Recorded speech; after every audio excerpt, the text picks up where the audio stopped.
Clear Obscura Expedition 33 is a $50 game. Is it really? It is. Okay. Okay. Why? What do you think about that? I don't like it, honestly. You don't like it? Oh, okay. No. Why does that to me that shows non-confidence. Welcome to Between the Joysticks. Press start and then we're off.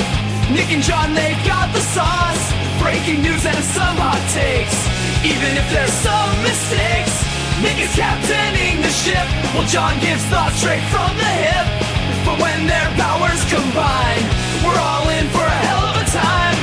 Between the Joysticks, it's the best. Up to 6 things they will address. Tell all your friends and settle in. Between the Joysticks now begins. Hello there, and welcome to episode 162 of the video game podcast Between the Joysticks. On this game of the year, game of the year. Yes, exactly. On this episode, 2025 has led to this moment. What are our Game of the Year winners? You're going to find out later in this episode. We're going to do that and so much more. I'm your host, Nick, and that voice you heard earlier is my co-host, John. Just voice. I don't get any more than that. That illustrious, soothing, ravaging voice. Nothing. Yeah, that's about it. That's all. That's fair. all you get. That's fair. I think I had a better lead in my head earlier that hyped you up, but no. I had to sing and derailed everything. Yeah. You had to interrupt me in my intro, so. But we're here. We made it. Another year in video games. 2025 is wrapping up. By the time you listen to this, it'll be 2026. So Yeah, we got 9 hours and 9 minutes left. that's insane. We're done. We're done with this shitty year. Ooh, shitty year. Yeah, it's fine. Everything's fine. But before we get into all of that, we want to hear from you. What is your game of the year? What do you think about video games? We're going to hear from a lot of our listeners in this episode, but we want to hear from you. BetweenTheJoysticks@gmail.com. Twitter us @JoysticksPod, or comment on this very YouTube video. Between the Joysticks is our YouTube page. Any of that, and we'll read you on the show. But let's get right into it. This is not a normal show by any means. It's our Game of the Year episode. I feel like most of our shows nowadays aren't normal shows. No. Seems like there's always some like special event that we're covering. But we're going to cover 2025 in video games into our PS Plus wrap-up along with our listeners. And finally, we're going to go into our Game of the Year categories. Such a meaty episode. Let's get right into it. 2025, John. A lot happened this year. Yes, sir. I don't know where you want to start. What makes you think about it when you're reflecting back on 2025? What do you think about? I mean, it's always hard when you go through this because you like very quickly realize like, oh my god, the year is so much bigger and longer than I thought it was. So like you kind of forget about things. Sorry, my computer's being stupid. I can't get my window to expand. But when I think about the year in games as a whole, I kind of think about Xbox finally not being able to compete any longer. It's not that they're dead. It's not that they're going away. It's not that Microsoft isn't going to continue to rake in the big bucks when it comes to video game, amounts of money. It's simply that they lost. Yeah, I think, we had an episode titled The Console War is Over, and I think you can officially call it this year. We got a few releases last year on PlayStation specifically, but this year, obviously, they went all out. Everything is announced for PlayStation. The next Halo, the next Gears of War, the next Forza, it is all coming to PlayStation. The floodgates are open, and Xbox is going to move on to a pretty much like a publisher strategy and still pushing Game Pass and cloud gaming and all that stuff, but not beholden to hardware anymore is kind of wild. Yeah. Man. 24 years of going head to head with PlayStation kind of just. Yeah, and I want to I don't think like the younger generation is even going to have a comment on this because they simply weren't around. But it's just like for people like you and I, right? The people that I was in college from 2007 to 2011, arguably probably the biggest period of time for the console wars, at least between PlayStation and Microsoft. Not including Sega and Super Nintendo in the early 90s and that kind of stuff. So it was just such a big it was always the conversation: Microsoft, or you Xbox, or you PlayStation. Well, I hate the PlayStation controller, so I play on Xbox. Well, that's where my friends are. And just to actually get to this point is, it's one of those moments where I wish I had a time machine just to like pop into like, hey, guess what? And then like pop away and then be like, no. And then right. Stuff like that. But that's kind of what my mind goes to. You meet your first. past self, and this is what you tell them. Yeah, exactly. Xbox is going third party in 2024. Yeah, Bye. But what about Bitcoin? Don't worry about it. Don't worry about it. It's fine. Yeah, exactly. Yeah, it's pretty wild, and again, I think next year, like again, when a new Gears game is on PlayStation, when new Halo game, but a Halo game is on PlayStation, it's gonna feel pretty surreal. Absolutely. Okay. Yeah, that was number one on my list as well. Number two was that we did get a new console this year. The Nintendo Switch 2 officially announced in January, launched this June, right? June, yeah. We'll talk about it more next week in our predictions, but the Nintendo new console came out. Fastest selling console of all time.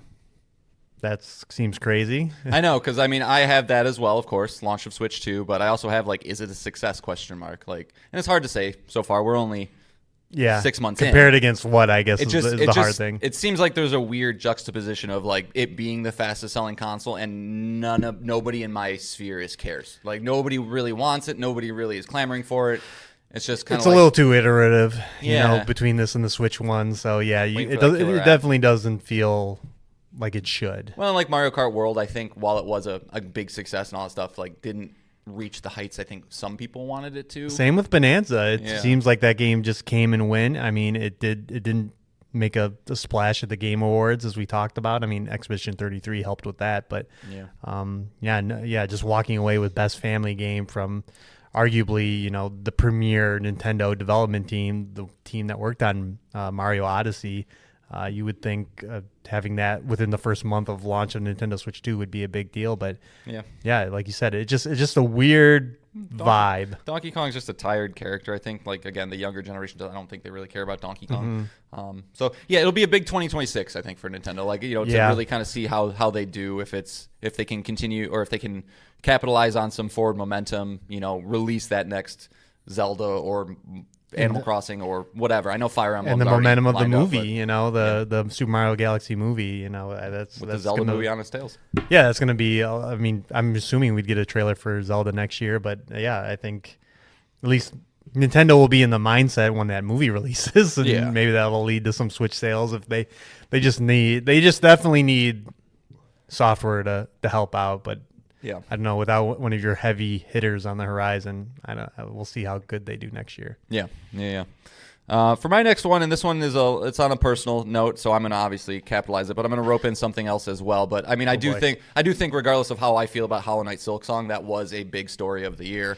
The finally getting the release date, the length of time between the announcement of that and its actual release, and how good it actually truly was. Some controversies amongst the difficulty that we've talked about on the show, but at the end of the day, it did get a GOTY nomination. It's still, I think.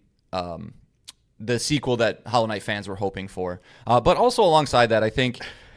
Did you want to say? No, go ahead. I think you were going to say what I was going to say, so just do it. Claire?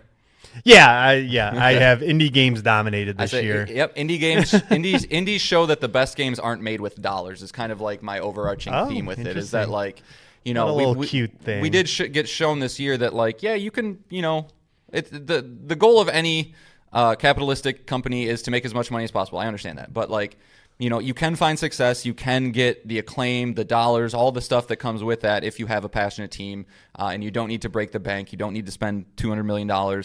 Grand Theft Auto is also going to be the opposite end of the spectrum, that's going to spend all that money and make even more money. So I'm not saying that one's better than the other, but it was nice to see at the end of the year this year, the games that were getting recognized, the games that were winning the awards were the ones that kind of were that are championed by the people for and I mean a better term. Championing by the people. I'm doing a motion with my hand. I'll let you. But no, you're right. And I think when we joked in the Game Awards how all the games announced are like from this person that did this game, from this person that did this game. That's kind of the ripple effect of the success of these indie games. You when developers see the success of Claire, Hollow Knight, Hades, it's like, why not get in that area and take the chance on an idea that I have, like a Bruce Straley with the Coven of the Chicken Foot. Well, I think, I mean, that's a great way to phrase it. And yeah, you hope it inspires, because again, you can look specifically at one of those two games I just mentioned with Clair Obscur, where you have a bunch of former Ubisoft employees who probably were fine with the money they were making and all that stuff. But I would imagine they felt like, well, I want to make games that I want to make, or I'm passionate about this thing. And they took a risk, and they leapt, and they, are obviously so happy they made that decision. And hopefully, it does inspire some other people that are maybe working over at, I don't know, Take-Two or EA and stuff, and like, hey, maybe some people that are working at EA now that they were purchased by Saudis, which might be a great transition here. They're like, oh, I don't want to work under them, so maybe it's time. And that there is ways to do it is always good. Yeah, I do have that EA thing in my list, but it's also one of those things that hasn't really happened yet, just kind of announced. So it might be more of a 2026 official thing. I think it's more just like an examination of like, yes, we continue to see outside parties trying to gobble it up, trying to, increase. This is probably the most egregious example of that. For sure. As opposed to like Tencent investing in Ubisoft. But yeah, I think if you're talking about a trend, that'll continue foreign investment in video game companies as they see them as, not as an investment opportunity going forward as gaming continues to get bigger and bigger. We'll see more stories like that. On my list also is gaming gets more expensive. This year we saw the first $80 video game. Who would have thought it was Nintendo and Mario Kart that would have done it? And shocker that, outside of Xbox trying to do it with the Outer Worlds 2 and then backtracking, nobody else is taking that. Yeah. And but they did it, and I mean that's not the only thing getting more expensive. I mean the consoles themselves got more expensive. Game Pass got more expensive. It just doesn't end. This hobby that we enjoy so much is just an impact of the world economy. And are we at the tip of the iceberg? Obviously, the big story in technology over the past month or so has been the crazy increase in cost of RAM. To the point where it's like you're getting articles now of like, will this delay the release of the next consoles? Will this, make the cost of them astronomical? So buckle up if you like this hobby, guys. Maybe tuck a little pocket change away, get some money out of under the mattress. But I mean, the silver lining to all of that and the gaming in general right now is that the PlayStation 5 and the Nintendo Switch 2 will probably be around for quite a minute and supported. I mean, even if Sony was the release of PlayStation 6 at this point, it's going to be all their big games will just run on both. Yeah. They'll just go because of the install base of the PlayStation 5. And that's just kind of a trend gaming is heading toward. Yeah. Is I buy a PS4 game or a PS5 game and I have it forever because they can run on all the machines going forward. So, yeah. But, how many more you got, just so we can line this up? I got 2 more. Okay, cool. GTA 6 delayed again. You're the one to bring I'm going to bring it up. I'm going to steal it from you. Okay. I don't think... How important is that to you? Dude, I can't sleep at night. I thought. I'm staying up. No, I'm very much a guy that's shit's going to get here when it gets here. Plus, everybody knows I'm not that excited about it anyway. But I don't think there's ever been a more hyped game in the history of video games. I think it's at that level. It's been at that level for a while. So just the idea that, this long-awaited game, a game that we are now 12 years removed from the release.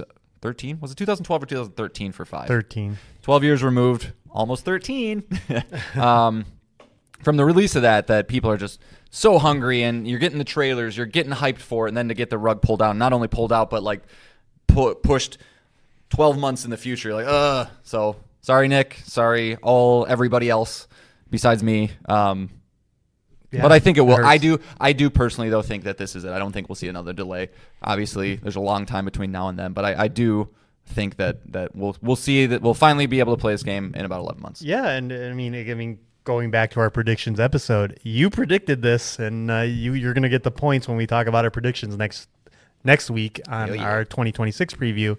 is that you successfully predicted the full delay of GTA 6. I still got 9 hours for Phil Spencer to lose his job too. That's true. That's true. All right. Well, then, yeah, you stole my one of my two last stories, but my last story is just very briefly that Valve is doing a Steam machine again. I mean, if it comes out next year, but at least we know that more hardware is coming in the form of a Steam machine, a Steam VR headset, and a new Steam controller. And I mean, when Valve gets involved in hardware, you at least got to look. I mean, perk your ears up. Yep, the premier PC storefront is making a console. You gotta at least look at it. I still think that they're just dipping their toes as Valve does, and there will not be a full commitment to this thing, and it won't sell very well, but it's there. Yeah, and kind of back on what we were just talking a second ago. This is a thought from pal of the show, Nick. So I won't take credit for it, but it is interesting with the Steam machine being announced. Is like, did they already get all the RAM that they need for this thing? Was that going to allow them to price themselves like at a better price point competitively? Which I think there could be a thing there, but at the same time, I still think even regardless, it's going to be a $600-700 machine that I don't think even people are going to like look at and go, oh, that's a good deal. Like, it's not going to be for a year or so until people are like, oh fuck, this is the cost of RAM now and things, and the holy shit, it'll just be another PS5 where the cheapest time to buy a Steam machine is probably going to be at launch. Probably one of those. Sure. So. Okay, and then the last one I have, and again, very, very quick. This is more of I'm just keeping an eye on you. It's not a story of the year, but it's something that I think might become a story in years to come. Is that, are we seeing the decline of Call of Duty?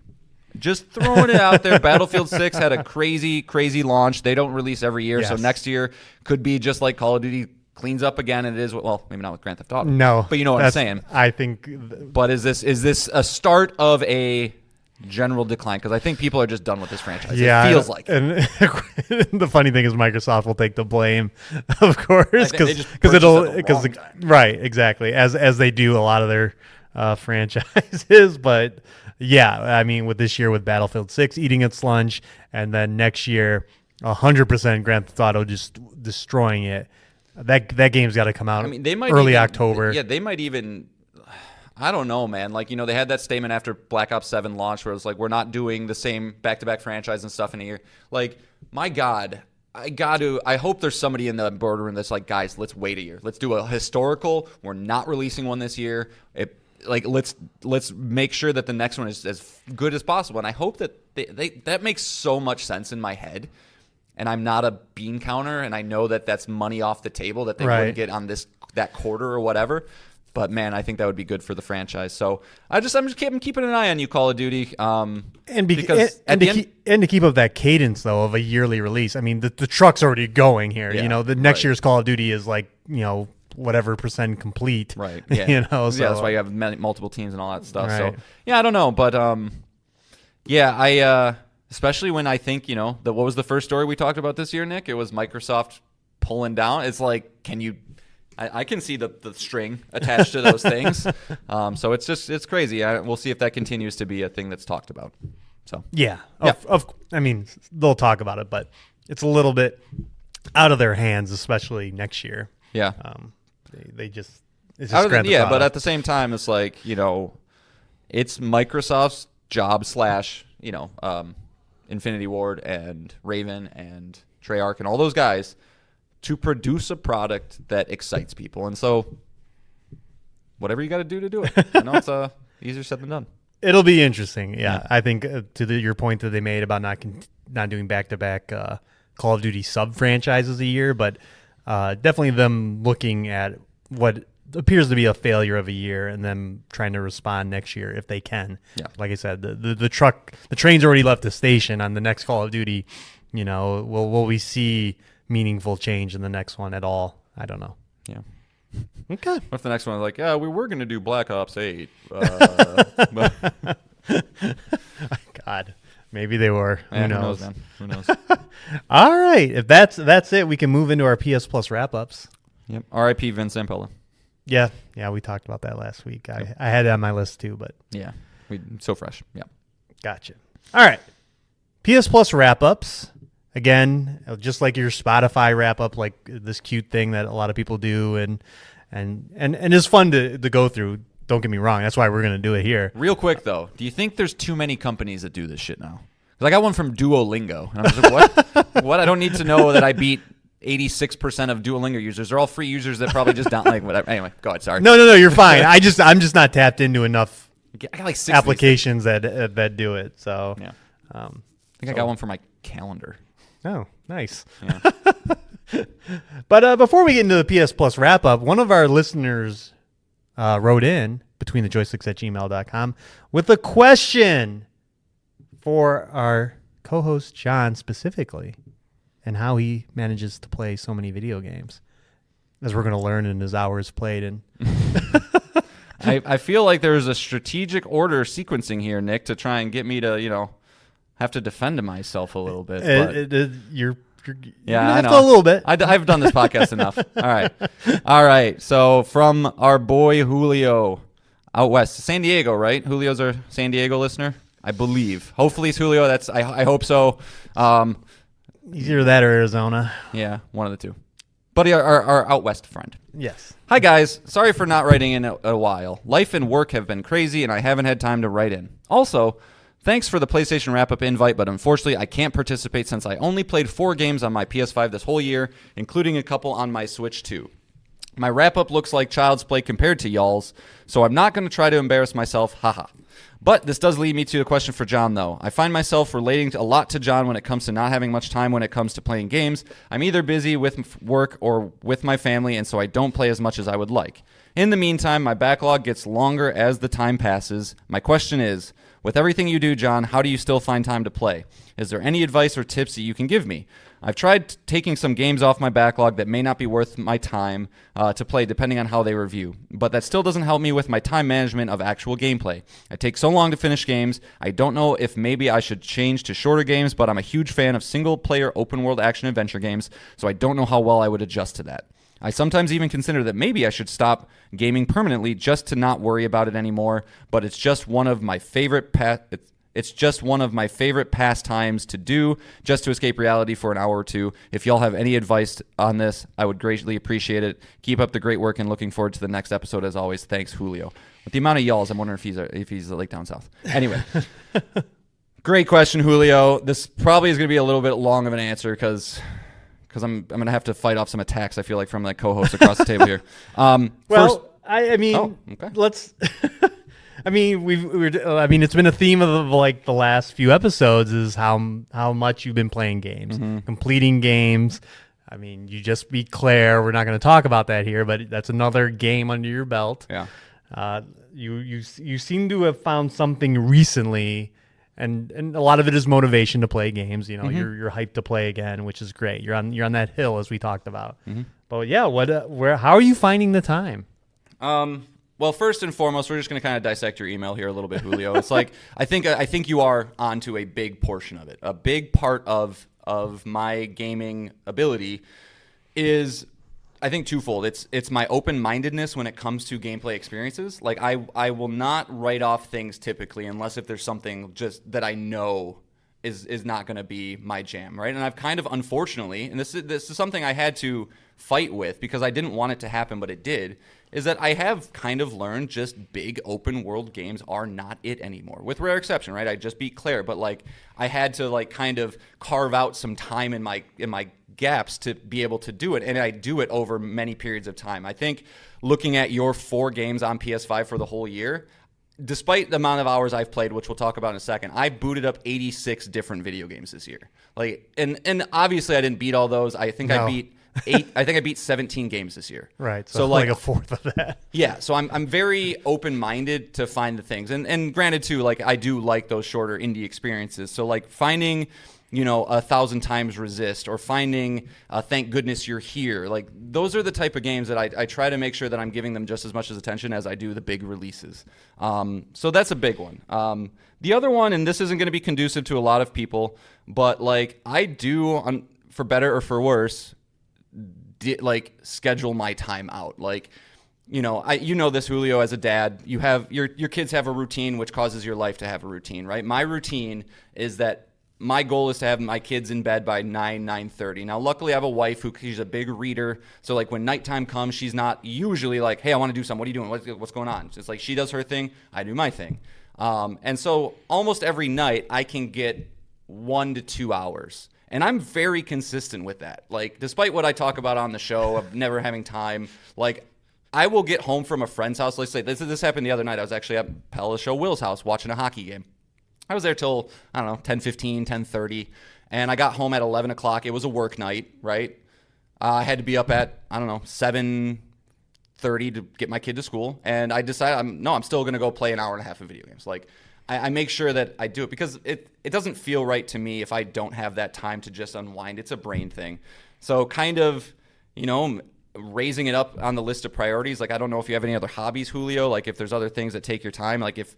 I see this a lot with people my age where it's like, I get home from work and I just sit on the couch and I fall asleep. It's like, I make a point not to do that. Like that, it hurts to waste time like that to me. Nick and I, we have many times where it's like, I had a day off and I feel horrible because I didn't play games or I didn't watch a movie or I didn't accomplish something. And it might be a mundane accomplishment, something that doesn't matter in the grand scheme of life. But through your email, Julio, I can tell it's like, if you got to give up games for your peace of mind for your family, then give up games. But at the same time, don't do it willy-nilly, man. Like, if you asked me 2 months ago, I would have the same. In fact, there was a point, I think about 2 months ago, I wanted to go to Nick and be like, dude, I think I'm done. I don't want to play games anymore. And I go through this probably a couple times a year. But guess what? Every single time I come out on the other side of it, enthused about my hobby, and just listen to what you're saying, what your mind says, man. Like, don't force it. If you're not wanting to play it, do not force it. It will come back around. Don't write it off entirely. There's no harm in, dabbling here or there. But I would say if there's anything to maybe change, if I'm not going to try and give you too much, but open your mind to smaller games. And don't think you have to play every single open world game because you just won't. You just won't. And yeah, I mean, without going into nitty gritty stuff, man, like I keep backlog lists too. I have a movie list that I consistently purge. Like, okay, I added this one, but yeah, I'm not going to watch that. And so you're down the right path, my man. It's incredibly hard. And I don't not struggle with it. I mean, I think we all, anybody who's in their 30s, 40s, you have something in your life that's just like a struggle. And that's one of them. But, it's important enough to me. It's just, it struggles in the summer when I'm doing baseball stuff, when like that stuff flares up a little bit. Oh, sorry. This is my brain of a squirrel. Another thing I wanted to mention is I also do have a very easy job. I don't know. Like my job, when I'm off work, I don't have to do anything for work ever. Like it's just family time or me time. And I have the most flexible schedule, all that stuff. So you might have a, a more serious job that isn't so flexible, but that also is a piece of it that can help every once in a while. We'll just stop there because I'll keep repeating myself. No, you're good. And other stuff.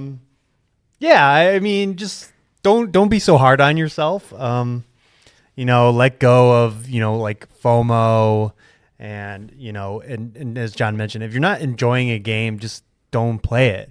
Can I chime in real quick? Yeah, because right now sorry, Go ahead. Because this is how he deals with me every day. He knows how I work. Right now is a perfect example. I just finished Claire. I don't know what I'm playing next.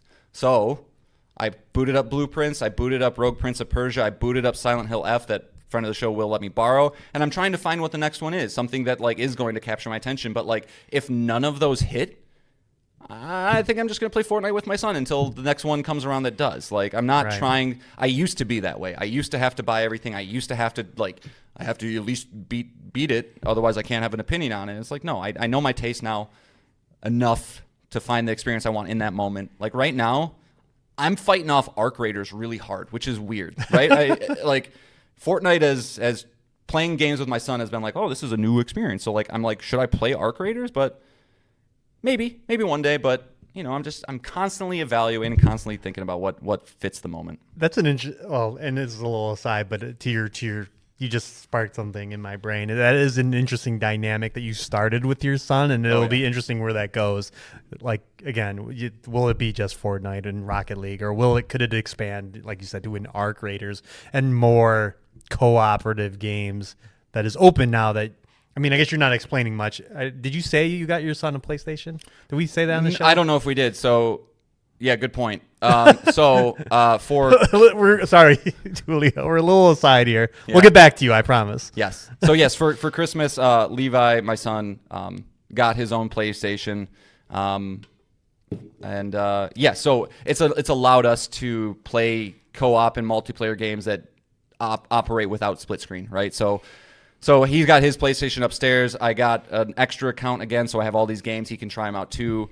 But yeah, we've been literally like, he'll go upstairs with my headset and he'll talk to me, and we just do a voice party, so we're not talking to strangers. And I talk through my controller, and we're doing Fortnite battle royales, and it's honestly been a blast. Just like, you know, the sappy hanging out with my son thing. But like at the same time, I'm like, there is something to this. Like it's just a fun loop to, you know, loot, legendary, yeah, and you just do that over and over again. So now I'm looking at like arc raters and going, maybe there is something here. Or Abiotic Factor, that's another one, which is like it's a sandboxy resource management game that's just fun to do with my son, and we're like exploring a region together and having a good time. So yeah, my taste might vary up a little bit here going forward, just because he's got that. So yeah. But yeah, back to your point. Also, I don't know where you are mentally as someone who has more time than probably both of you with no kids here.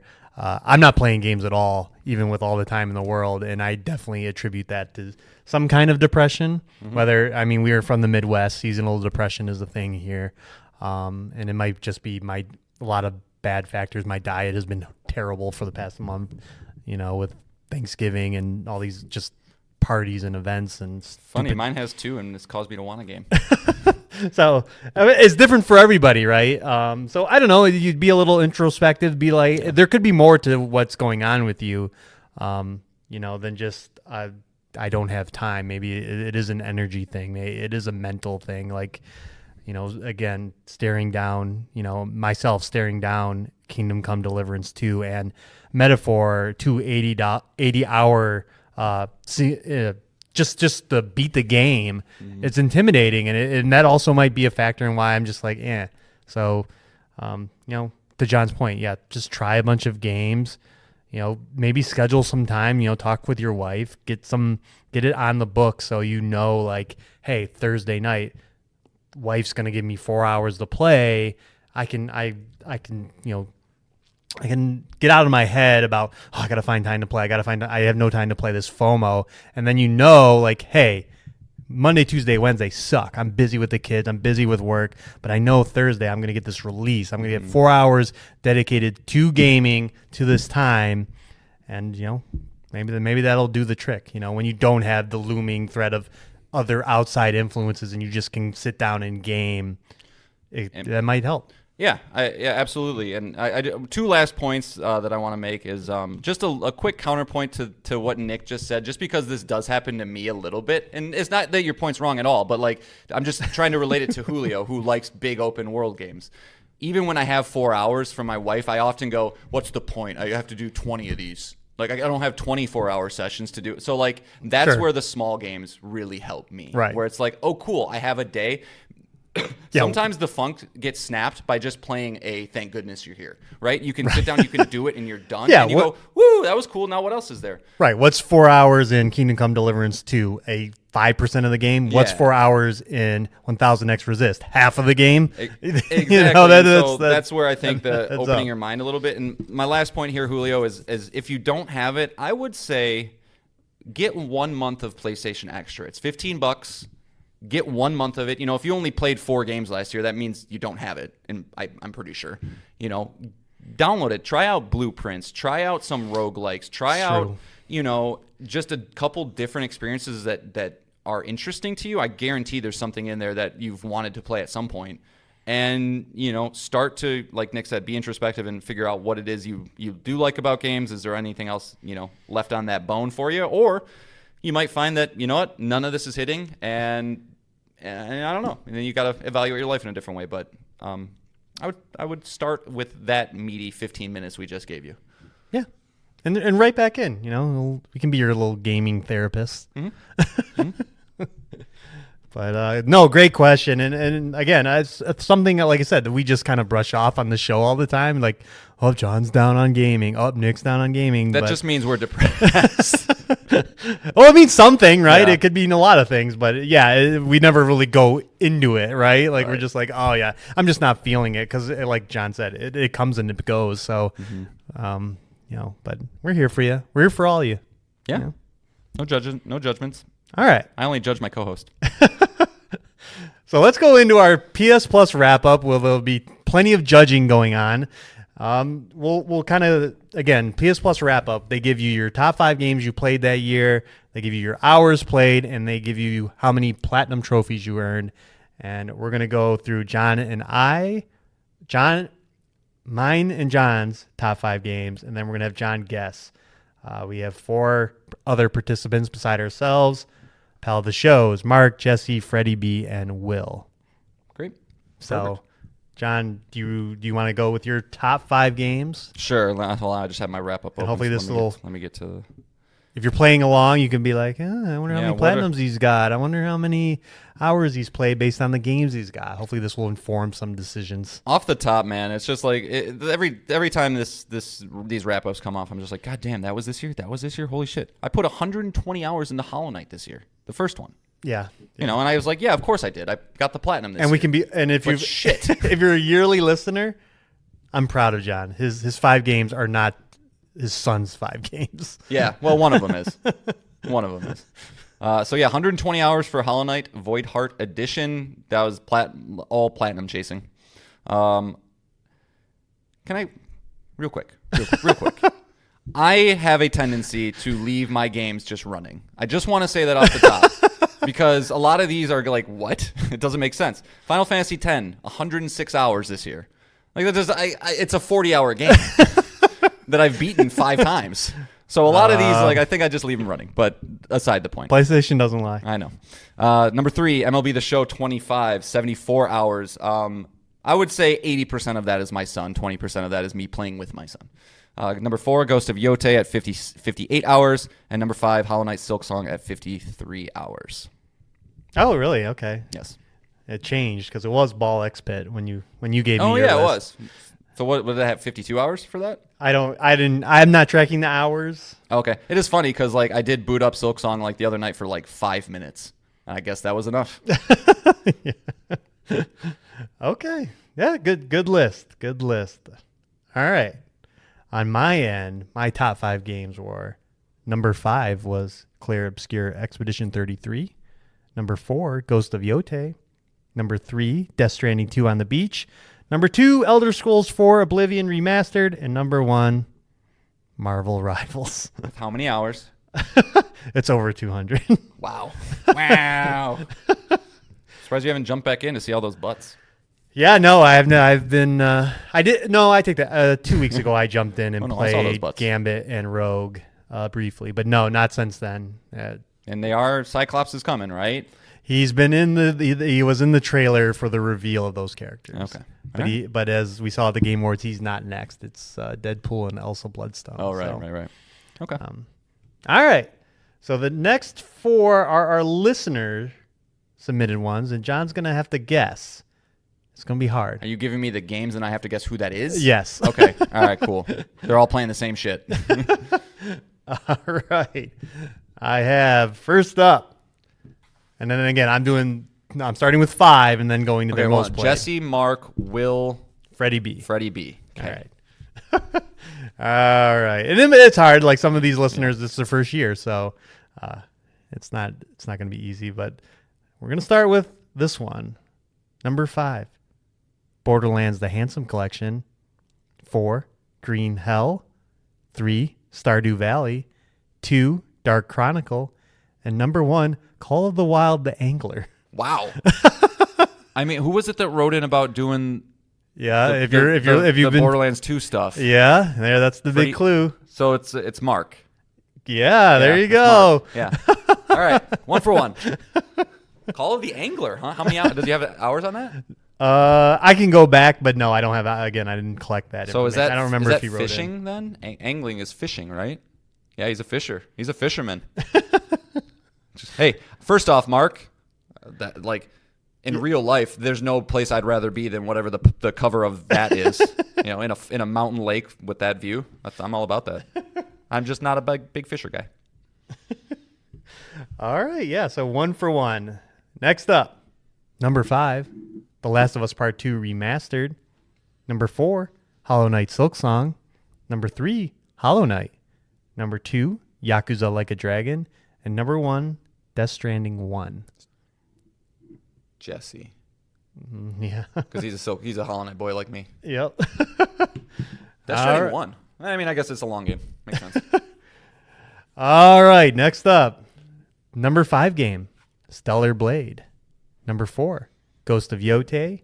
Number 3, Clair Obscur Expedition 33. Number 2, Space Marine 2. And number 1, Marvel Rivals. Freddie B. Yeah, I mean, like, yeah, you're doing great. I mean, there's only one person left, I so know my people.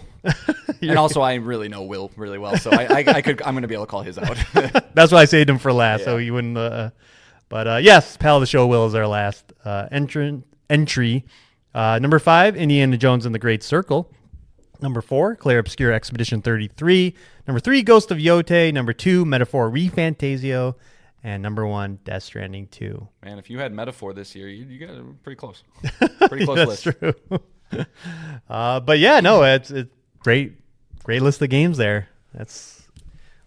Listeners are doing good. Yeah, All we're right. raising them up right.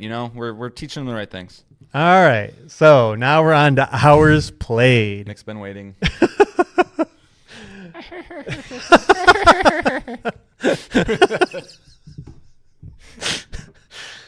All right, well, For those if you're gonna that be that way. for those that don't know gee, Nick very who's well- gonna be number 1 in hours played? For those that don't know Nick very well, he's very funny if you can get him going because he doesn't stop. That's true. And if you the more juvenile the joke, the better typically. Yeah, that's true. Don't ever grow up, people. They always be a kid at heart. Yep. All right, yes, of course. Hours played. Our champion, number 1, is John. Boy, John, I don't have any time to play video games. Exactly. April. At It's a me. whopping 964 hours, almost 1,000. Asterisk time. A lot of that is my son. And a lot of it's me leaving my PlayStation on and just some of that- walking away. So yeah, so next year will be an eye-opening one. We'll see. Now that Levi has his own. That's true. We'll see. That's true. Okay. All right. Yes, sure. I'll wear it. I'll own it. All right. Do you have any predictions for who would be number 2? I'm gonna go Jesse. Yeah, he was the one you would hope that would beat you. And he's got the most platinum, so he's Yeah. kind of he's into it. 935 hours for Jesse. Cool. All right, and the rest will be very hard. But if you want to see who would be number 3, We'll go Mark, Freddie, you, Will. okay. No, that's Is that it? it is not it. Ah. It's just flip. You said Mark, Freddie, Mark, me, Freddie, Will. you, Will. Yeah, flip me and Freddie, and you'd have been right. Dang, Mark, you. Mark at 655, myself at 613, Freddie B at 595, and Will at 509. Isn't that crazy that I played like 12 more days than you? Stupid. Eats him up inside. You love to see it. He's actually crying right now. I do want Licking those to. tears I do up. love this stat every year though, just because it kind of showcases how like on off my life is. I have 950 hours, but 1,382 different play sessions, and on my portal it's even funnier. 99 hours total on my portal and 451 play sessions. So I'm always turning things on and off just because my kids are like, Dad, and I go, ugh. So maybe or just- to Julio's question, you just shotgun it. You're always launching your PlayStation, Yeah, and you man. just hope that one You of those gotta play capital- sessions sticks. you got to capitalize when you can. You know? And I mean, just even another side note, Julio, the portal might help, right? Like if getting time on your TV and everything else is a struggle, the portal might be the extra device that you can play and be around your family while they watch a show or whatever and get your gaming time. Especially if you get into smaller games. Yes. Portal thrives on, Correct. Balatros and Blue Princes and things like that. Correct. All right, and that leads us to the platinums. Do you have any idea who earned the most platinums this year? It's going to be you or Jesse. Am I right? Yeah, it is me. Okay. I am number 1 with 9, I'm number 1. giving me 54 total. Nice. What do you know? I guess it doesn't say what they were. Oh, no. Do you want to know? I have them. I have it. Yeah, sure. If you want, yeah. My platinums were Grease, Anno Mutationum, Citizen Sleeper, Wanderstop, Elder Scrolls 4 Oblivion Remastered, Dungeons 4, Ghost of Yotei, Cocoon, and Dispatch. Okay. Yeah, you and your cyberpunk, man. Never goes away. But Okay, so you had 9. I mean, I know what I had. So is Jesse second, or am I no, second? you're second. Wow. John is second with 7, bringing his total to 60. You had a hell of a last month. Yeah, I turned it on. Yeah, I had 1000 X Resist, Cocoon, Ghost of Yotei, Ball Pit, all within the last month or so. And then what else do I got? Ragebound and Split Fiction And Hollow Knight. and Hollow Knight. Yeah. Okay. Yeah. Wow. All right. Next up is Jesse. Cool. He had a whopping 84 total, but only 4 this year. Okay. Mark is next with 3 for the year, 29 total. Freddie B tied 3 for 21 total. And Will at 2 for 22 total. Okay. Pick those numbers. Catch up to your host, guys. Come on. Yeah. Come on. Yeah, I mean, we tell you all the easy ones to get. Yeah. Like Cocoon's an easy one. If you're not a trophy hunter on this show, stay away. Just keep enjoying games the old-fashioned way. Keep doing it the old-fashioned way. Oh boy, an old-fashioned. All right, that is it for the PS Plus wrap up. Yeah, good job, Do you John, feel winning like- again. Do you feel like they used to give up more stats? Like it felt more robust in the past, didn't it? I mean, those were the ones we would always cover, but it felt like it like got a little more granular. It was like you played. I mean, it does tell you like, oh, what kind of genre you are. Like, I was like a gunslinger I'm a or something. thrill seeker. Okay, I was gunslinger. It means nothing. Oh, okay. I mean, I don't thrill seeker. Okay, I'm playing video games. Like, yeah. I don't know if you're playing all Stardew Valley or something. I You're not guess, really yeah. a thrill seeker, but It's true. but yeah, I don't know. I feel like it could be better for sure. Yeah. Some still better fun. data, but yeah. All right. Thanks for everyone for writing in. We really appreciate it. And we can move on to our Game of the Year discussion. Yay, so fun. Our Game of the Year categories. We have what, 7? 1, 2, 3, 4, 5, Should we come up 6, with a name 7, for our 9. trophy? Like a sticky? Like a The golden joystick. the golden. Well, yeah, that one's. I might have an issue with that one, but we'll figure it out. All right. So our categories are best moment of the podcast, best level, best music, best indie, best weapon, best boss fight, best performance, best character to have a drink with, and then game of the year. All right. Best moment of the podcast. What do you got, John? I don't know. I was yelling at Nick earlier because I was like, dude, I can't remember what I said on the last episode. Right, So, like, yeah. I'm not a note taker. I'm not a note keeper. And you so don't- Nick's taking this one. And that's fine. I go back. I listen to every episode just to make sure like it sounds good and John doesn't say something really dumb. So that's fair enough. It's more in my brain. One of us has to do the work. But I did come up with 3. I like when our show coincides with like specific events. Like we started the year episode 125 for our 2025 preview. That's pretty cool. Sure. But also planned it that way. yeah, we do. But also episode 150, which is the kind of a little milestone. That episode we got the Silk Song release date. That's kind of cool. Like on a milestone episode to get something that huge and that exciting to talk about. But that happened. What was it? Opening night live, What? or it was just a Team Cherry announcement, wasn't it? Yeah, it was. It was just okay. Yeah. Yeah. It was like a week after the Nintendo thing too. It was like really Right. weird. Yeah, that's right. Yeah, because I was getting mad that they kept showing it with nothing. I was like, oh my god. Oh yeah, you're right. Because wasn't it the Keeley? And it would be like a the 10-second Gamescom. trailer. Yeah, he's like and Silk Silk Song's coming, and then then they announced it a week later, or later that day, or I don't remember. But they announced it on their own Probably terms. my favorite moment of the year, that's for sure. That's true. That it was coming out 2 weeks later. Mm-hmm. Yeah, that's pretty wild. All right. My other candidate was our Marvel Rivals podcast earlier in the year. I clown on John as I do on this show. I started the show off saying it's a Marvel Rivals podcast. And then Freddie B had to write an email. Right. Yeah, And I remember now. Okay, good. Yeah.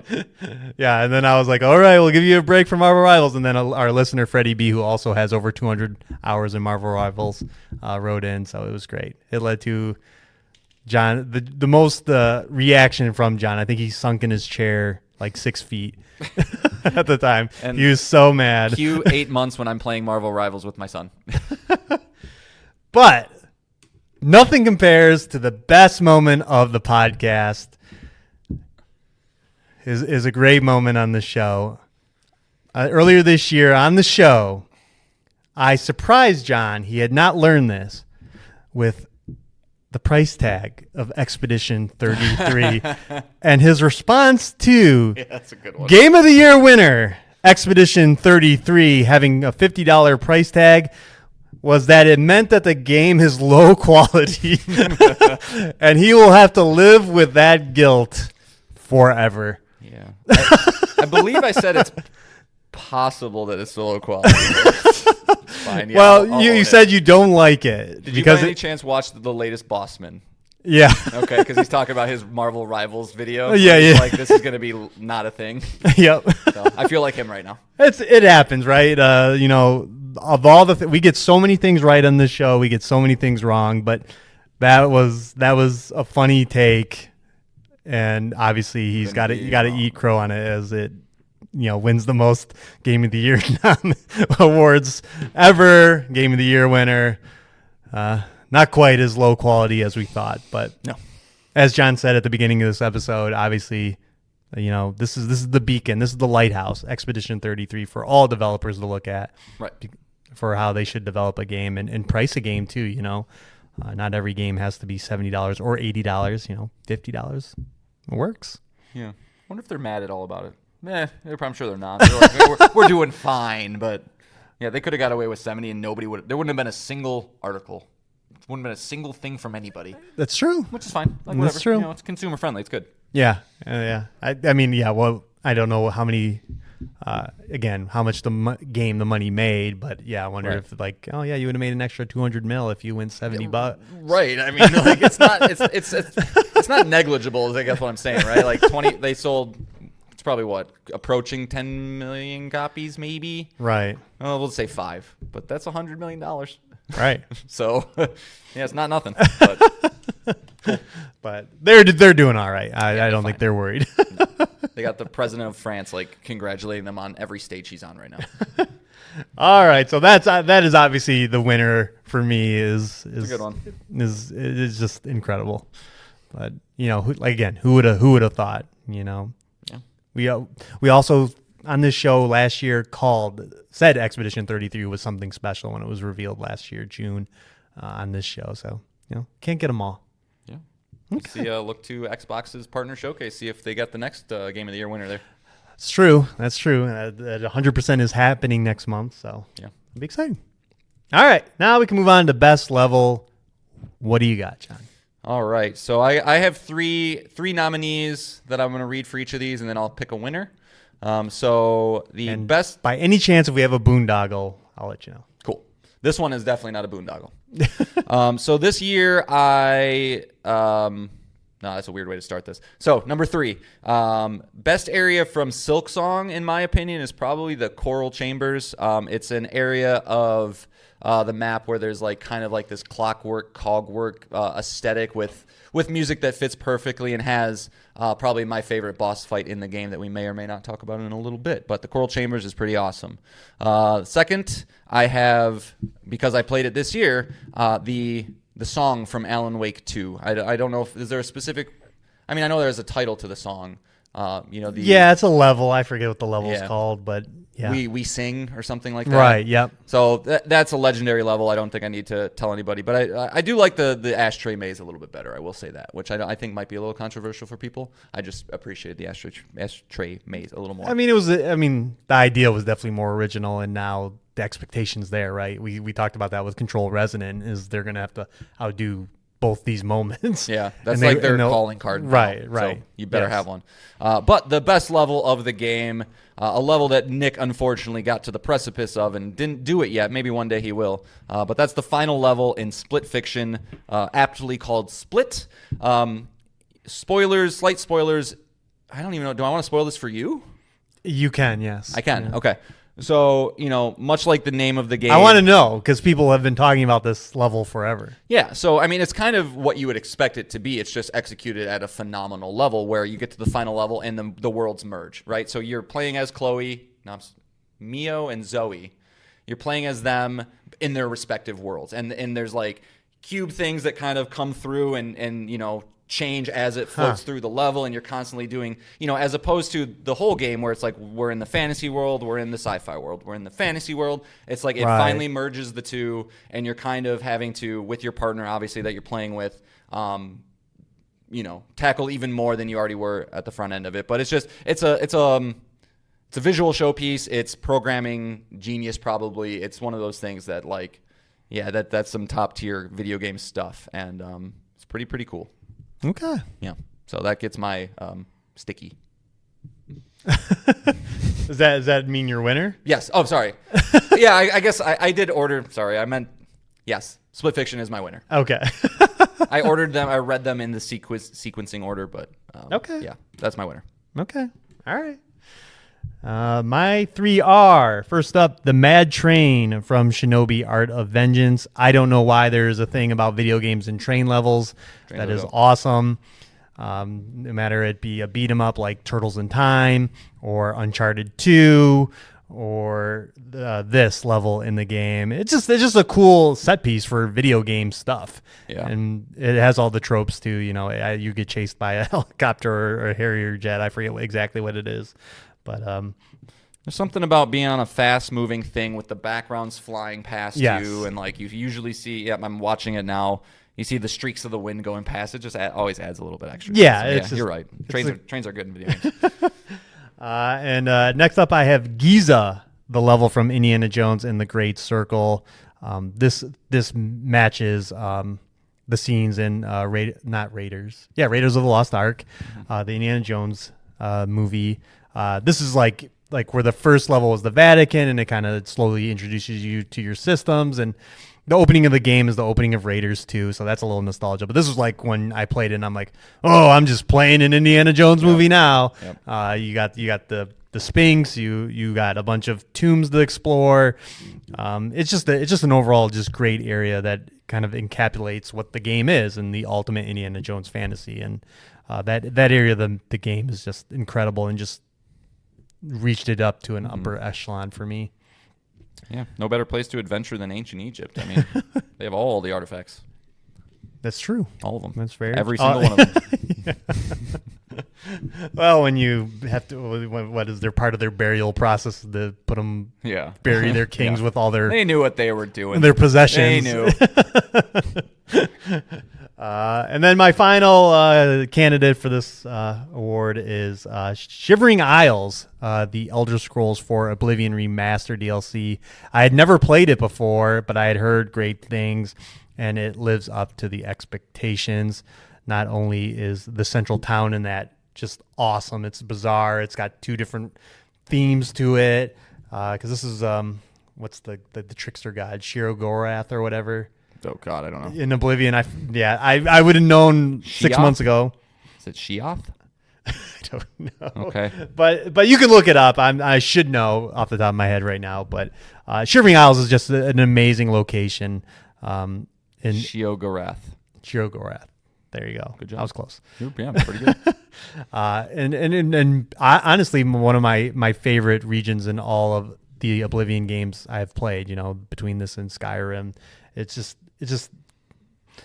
Ooh, I kind of like the way he looks. He looks in like purple suit and weird looking eyes. Yeah, it's very, very weird. He's like, the god of madness and all that kind of stuff, like, mental disorder and stuff like that. So there's a lot going on in this world. It's very weird, but it captures what makes what Bethesda can do best, and that's setting you in a world and just exploring and figuring it out and learning about it, and just you're along for the ride. Some great quests. to go along with it don't hurt. And yeah, just one of those just regions that I keep thinking about even post playing it, and that's why it was my winner of best level, Shivering Nice. Isles. Yeah, Oblivion, I got to find some time to play that one at some point. I mean, I loved it when I played it back in 2006. And, yeah, I just got to be in the right mood for it. But, Fair. yeah. All right. Best music? Yeah, best music. All right, so Tough one. congratulations to Split Fiction and Oblivion for their stickies. All right. So my 3 nominees for best music. Again, we nominate the games we played this year. So a big one in this category that, most people aren't having to contemplate is Final Fantasy VII Rebirth. Final Fantasy VII Rebirth, I don't think its soundtrack needs to be discussed any more than they took what was already an amazing soundtrack and then just decided to make 8 tracks of each of their tracks, and they're all weird and cool and awesome. And incredible. orchestral. Next up, I have Hollow Knight Silksong. The vibe of the world matches the music perfectly. But the winner has to be Clair Obscur Expedition 33. I think, it's interesting talking about this game in a Game of the Year standpoint when I haven't done my full review on the podcast yet. So like some of my thoughts will probably bleed in a little bit. But while there was parts of this game that, I think were maybe a little over embellished, I think that this game legitimately has a shot at a GOAT soundtrack level type thing. It's just incredible considering it's Lorien Testard's first game. Yeah, he's just a SoundCloud dude, like some guy that just a non, just looks like a normal dude. And so for him to come out and pull out what he did with the vocals of, I wish I had her name in front of me, but the vocalist is perfect. It ratchets itself up when it needs to. It's soft and melancholy when it needs to be. There's a ton of tracks. It really is. I continue to hum it as I just walk through my life, and so gotta give it to Clair Obscur, which this is a stiff competition category too, because I also very much like Silksong's music. So, but it's got to be Clair Obscur. Yeah, and I'll just spoil it right now. It is also my winner as well. Yeah. So, yeah. What were your other nominees? My other nominees are Death Stranding 2 on the Beach, featuring Woodkid, and then the composer is Ludwig Forsell. Again, Kojima, he's a big music snob on top of everything else. He's a media snob. And he's always good about including licensed music in his games, specifically from Woodkid. And a lot of the soundtrack to this game is incredible. And Kojima does the thing where it just conveniently plays at the right moments. You're cresting that mountain, you're looking down, you're like, I'm about to deliver to this thing, and just bam, track comes on, this track plays. He credits it on the screen. It's just a moment. Yep, I'm kind of mad at how good those moments are, because it hooked me in Death Stranding 1, and then oh man, it opens with one. Yeah, it's great. It's fucking awesome. So, yeah, I found myself. I asked Nick earlier. I was like, hey, what are some more of these? Because you played what minus 61. Yeah, or something. I was like, ooh, what's this? It builds in a cool way. Yeah. And so, good one. Yeah, Woodkid is great for just epic sound, epic tracks, like just big moments. Yeah. Big build-ups. And then finally, also I have Indiana Jones and the Great Circle from Gordy Hobb. Cool. Again, completing that full Indiana Jones experience is no easy task, and soundtrack also helps. Any other thoughts on Clair? No. Piano, great. All right. Lorien, like you said, the themes of that game will be in people's heads forever. Yeah. Lorien, we'll mail you your sticky. A sticker. We just give your out Here's your stickers. sticker. A sticker of a sticky. Like when your teacher would put a sticker on like your homework. That would be like, kind of if we good just had job. like literally a tiny vinyl of a stick, like just a stick. All right, best indie. This category. Yeah, so I didn't discuss this with you, but I just went and did it. I'm not including Clair Obscur in this one. I'm not doing it. I also made this choice. So. Okay, it's a phenomenal game that does fit the category. I was actually thinking about this earlier. It reminds me of thinking about Christmas movies. Like, what defines a Christmas movie? And there's more ironclad things that define an indie game, but when a Clair Obscur comes out, it does not feel like an indie movie. It's how I feel when everybody's like, Die Hard's a Christmas movie. It's like, I can't do it. Like, it just doesn't feel like one. So I'm not including it in there. Therefore, these are my 3 nominees. First one, 1,000 Times Resist. A game that just completely absorbed me when I played it. Listen to the last episode if you want my full thoughts on it. But that's about as indie as they come. Yeah, speaking of me going back and listening to the episode, we talked a long time about that game. You were very passionate. Yeah, I think it was like 25 minutes. Yeah, I think it's one I even still think about. Big games we don't talk about that much. I'm a weird guy. Second nominee, we're going with Nine Souls, a game that I played earlier this year. It's got that thing that Hollow Knight has that I love, which is just tight control schemes with awesome combat and very, very satisfying to go through. And then, of course, Hollow Knight Silksong from Team Cherry, my baby, which is, of course, my winner. Silksong is my version of Clair Obscur this year. It's just gonna. Sorry, guys, if it's there, it's probably winning something. Yeah. So, got to go with my boy, my girl Hornet. Yeah. With Silksong. Okay. All right. On my list, I have Shinobi Art of Vengeance from Lizard Cube. Again, talked about it on this show. Just a great reimagining of Shinobi. I love the art style. I love the music. I love just the overall design of the game, it being not a true Metroidvania, kind of Metroidvania light, kind of levels that are Metroidvania, but they're all not interconnected. So you can just do a level, pop out, do the next level. Just again, to Julio's point, very as from a mental break point, is just like this is digestible, right? Like I can just do some levels, and as opposed to a whole map I have to uncover, as you were showing me earlier today with the Hollow Knight Silksong map. Like that is intimidating as fuck. I know. That might turn. I don't know people why off. I can look at that and I can go and look at an 80-hour metaphor game and go no. Like, I don't. Right. I don't know. Next up, I have Dispatch. A great surprise this year, announced at the Game Awards last year.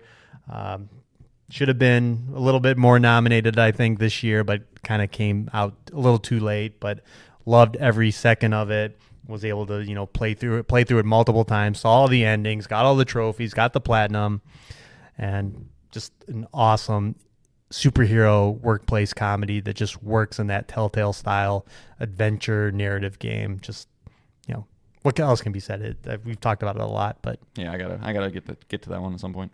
And then finally I do, because I played it this year, I do have Cocoon on here as well.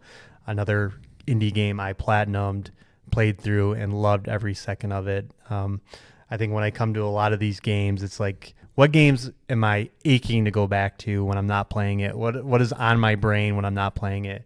And all three of these games fit that category, and Cocoon was another one. Again, a very, very smart puzzler that involved worlds within worlds within worlds, and not too long, just the right length. And John and I both platinumed it, so both enjoyed it a lot.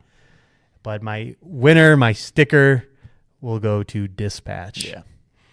Yeah, that's you. Well, in my head when you do, maybe you do the same to me, but like, okay, which one's he gonna pick? And I was like, he's gonna pick. Like, I know you like Shinobi a lot, but Dispatch was one of those like, oh, this game seems like it was made for you. Yes, yeah, it is. It is awesome. Congratulations, Ad Hoc Studio. Yes. All right, you want to start the next one? Oh, I can. Sure. Best weapon, huh? Yeah, sure. All right. First one, I played this game this year, is Gus from High on Life. Is that Tim Robinson? It's Tim Robinson. Okay, fair enough. It is Tim Robinson, right? Who we talk about in this show. We love him so much. I'm actually looking at a sticker of it, several stickers on John's laptop that feature Tim Robinson. But I'm also looking at a couple, or at least but one. if you don't know what High on Life is, it's this first-person shooter from the creator of Rick and Morty. It has that kind of same vibe. All the guns are living creatures that talk to you while you play. And, of course, I'm going to gravitate toward the one behind one of the most funniest people I've ever witnessed, and that is Tim Robinson. So, of course, I'm going to like the gun. But it's also a good gun. Okay. It shoots. It's one of those guns, they've had them in, like, Ratchet and Clank, where it shoots little aliens that go and attack things. So you don't have to be like super accurate. I mean, if you shoot it directly at a guy, it'll latch on and start beating him up. But if you shoot near them, they're going to start. I like those kind of guns. Yes, attacking them. You knew I'd like that gun. And also it's used for puzzles in the game as well. But I had to give a shout out because I don't think I would have played and completed the game otherwise. Have you ever beaten a Ratchet and Clank besides like the newest two, like the remake and Yeah, I played quite a bit of them. There was a gun that arguably would be in my Mount Rushmore of Ratchet and Clank guns. I've played and beaten every single one of those, so it's a franchise, but it's called the Agents of Doom. I loved it because you could just throw it. Was like a grenade. You just threw it anywhere, Yes. and then 5 little dudes would just start killing people. And I'm like, cool. I throw that, and then I go deal with, I can use another gun. So Right, I always right. like those kind of things. Right. Yeah. I'm always like I platinum dungeons for. I just I like minions. I like minions you can control, and when I'm not the biggest RTS player, so I don't get to do that very often. But when games have those mechanics, Sure. can Saros have a gun that does this? That would be great. That'd be sweet. Next up, I have the Bola stun gun from Death Stranding 2. This is a gun that shoots a bola, which is 2 balls attached to a string that wrap around enemies. This one is just an upgraded version of that, that they're electrified. So it's just satisfying, right? When you shoot an enemy around his legs and we get to watch those balls go, Yeah. and then it electrocutes them and then they're down. And same with, it's even hilarious when it's their face because you got these electric balls just smacking them in the face. Just a satisfying gun to use. And if you're trying to play that game non-lethally, a great weapon for that. So Yeah, it's cool. I'm watching anime. It's cool animation as it. Yeah, right. And like a lot of the BTs, like how they're kind of wispy, like that's going away. Yeah, I think when you play a lot of games, like especially loot games, specifically like a Borderlands or a Destiny, you always want that gun that feels good and is satisfying to shoot other people with. And this fits that. It's just a fun time. And then finally, I have the Trebuchet, which is a weapon for Lune in Expedition 33. Lune. Her mechanics, every character in that game has different mechanics. Hers involves stains, and depending on you can fill 4 stains on her. What is that thing? It's like a palette, right? A painter's palette. Yeah. But with this weapon, every time you shoot somebody in the game, you earn one of those stains. So in the later game, when you have the right to pick those. So did you have Elemental Genesis with that? Yes. Yeah. Okay. Good combo. All right. I'm getting there. Elemental Genesis is this huge high-level thing that Lune can do. It does a fuck ton of damage, affects all enemies on the screen, but can only be done when you have 4 different colors on your palette. And with this weapon, it's generating one of those every time you shoot. You can almost instantaneously create this almost every turn. Did you get it up to level 20? Yeah. You did? Okay. Because it does two per base attack also. That's pretty good. Yeah, it's an incredible weapon, and I was trying to think of all the weapons in the game that stuck with me, and this was definitely number 1. So that's your winner. No, okay. It is the Bola stun gun. Oh, okay. From Death Stranding Awesome. 2. Again, gravitating toward a gun that just feels so fucking satisfying is good. All right. Well, speaking of satisfying guns, a game that I thought would have been featured a lot more at this time of year, but wasn't, but was still fun, and I'm glad I did it. But from Doom: The Dark Ages, got to go with the chain shot. Very satisfying. This is the one that's like you shoot a cannonball that's attached to a chain. It fucks people's armors up. It comes back, sucks back into your slot, and you can kind of just keep wrecking That is enemies. to my last point, that is a really good gun. Yeah. Oh, yeah. Like very satisfying to hit people with that fucking thing. Very satisfying, and honestly, I felt it was a little broken. Like it was the one gun that I was like, oh, I can just use this on everything. Right. Like there was like armored guys that some guns didn't work on, and there was like I need high damage output. And I was like, oh, this just does everything. So this is what I'm Right, it staggers them. Yeah, it's So despite that game being a little bit of a letdown, that gun was dope. My other nominations, I have the Talisman from Nine Souls. So Nine Souls has an interesting combat mechanic where obviously you have your slashes and things like that, but you also have a specialized dash where if you dash through an enemy with this specific dash, it attaches a talisman to them that will typically explode about 2 to 3 seconds after you do it. And so it allowed a lot of different, just kind of a different level of combat where you're slashing, you're dodging around. It's a parry-based game, so it's a lot of quick movements. Everything seems like a dance, but, where you're constantly peppering people with that talisman is very satisfying. And it also operates on a gauge that will build up through standard attacks. So it's symbiotic with your standard attacks, slash, build that up, dash through them. It does more damage than your standard attacks do. And also there are different modifiers. Like you can, decrease the time of explosion. You can be invincible while it exists in the world. Things like that. So the Talisman was awesome. And then lastly, Hornet's main weapon, the needle. This number one reason I probably am so attached to Hollow Knight is just its combat. It's simple, but it's effective. The nail was the same way with the first game where, it's a simple slash that you can kind of modify in different ways, usually make it extended out and things like that. And Silksong went a little bit different of approach where in the first one you could kind of modify it a little bit more, where in this one it went like tools, like where you kind of would get different things to assist your combat abilities. But at the end of the day, it's just the most satisfying thing. And while at first the diagonal downstrike was kind of an annoying change, I found myself liking it. So the winner's the needle from Silksong. Yeah, I was gonna joke. Oh, gee, I wonder what won. I know. I really like the Talisman. I think the Talisman is cool. It's a more unique, and there's nothing unique about the needle. Again, it's just I am such a feel guy, and it's perfect. So, I liken it to those restaurants where it's like I like a restaurant that serves 3 things really well, and that's what I want. I'm here for that. As opposed to Cheesecake Factory where you have everything. So it's like I was thinking of the Claire weapons and like, oh, is there one in there that I really like and stuff? And the more that I thought about it, it's just like the fact that it's so open-ended kind of causes all of them to like, I don't know, I just never really latched onto right. it. And I mean, there's so many different ways to approach it. Right. And you could miss weapons in that game as well. Yeah. You're not required to have all of them. Yeah. But yeah. All right.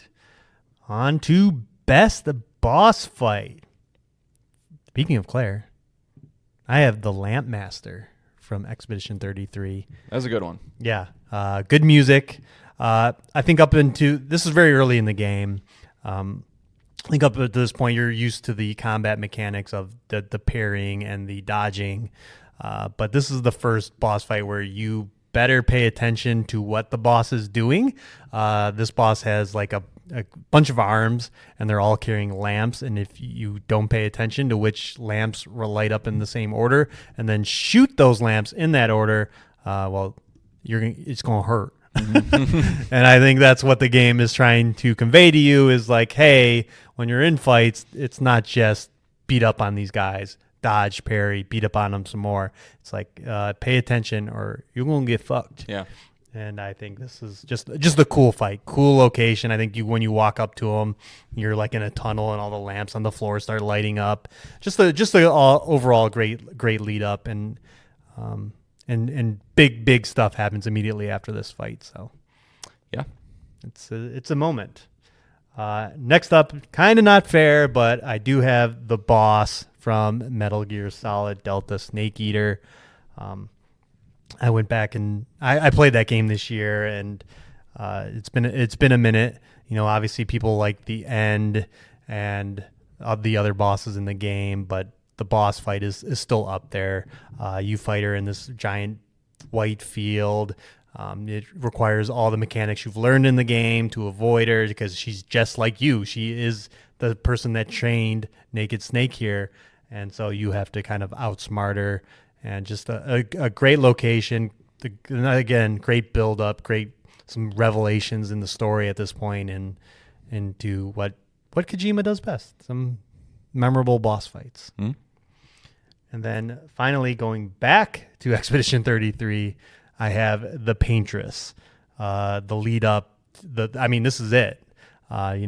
We'll keep spoilers light here, but obviously, from the trailers, the goal of the game is to end the Paintress. So they have to bring it for this fight, and it is one of the more difficult fights in the game. I remember I've had to try it a few times.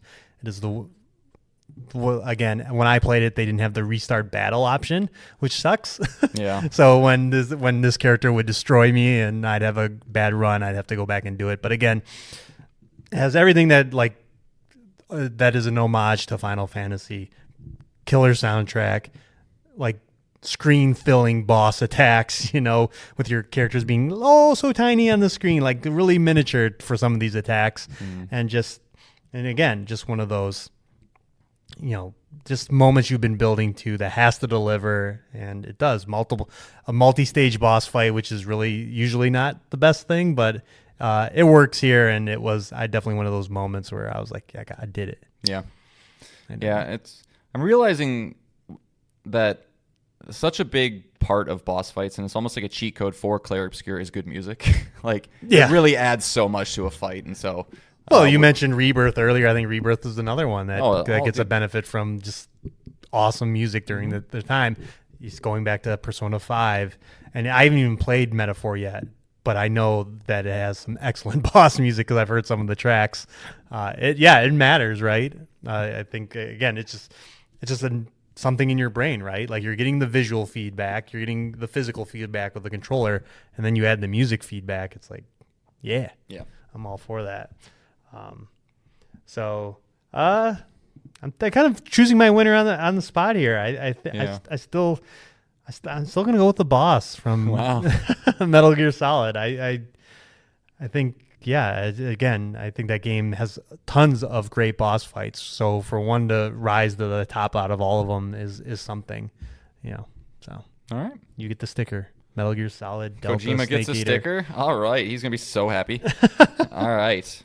Okay, for mine, we'll get this one out of the way. I think the Cogwork Dancers in Silksong are incredible boss design. It's a double boss where you have two different characters. You're kind of, I know, but this one's incredibly well done. This is no Watcher Knight scenario, Nick.